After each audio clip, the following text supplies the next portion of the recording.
The crisis is reaching our local Ukrainian community right here in San Diego today. Dozens of people gathered at Balboa Park. They were showing their support for their families and compatriots overseas. CBS 8's Regina Ahn spoke with supporters about what they want to see done. Today, San Diego Ukrainians and supporters held a Stand with Ukraine rally at Balboa Park. They stood in unison with hundreds of people who gathered in Washington, D.C. today, calling for President Joe Biden to take a stronger stance on deterring Russia from an invasion. There is not one day that people would ask, like, how your family in Ukraine, what's going on? We're really worried.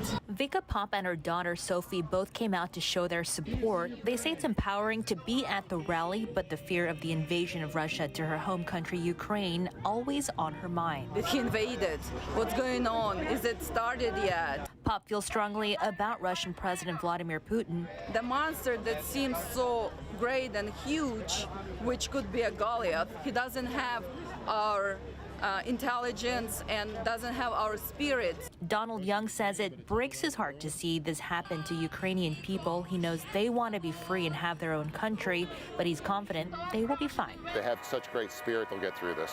Young, a supporter, says we need to act now and make sure there is a unified front in Europe. I can tell you, being married to Ukrainian, they are the most stubborn people in the world.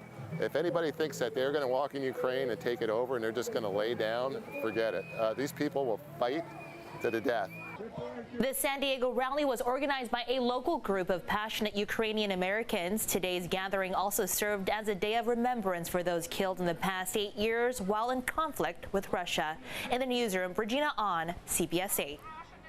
Regina, thank you. Now, Russia continues to say it has no plans to invade. Secretary of State Blinken says President Biden is still open to any opportunity to use diplomacy to try and prevent war.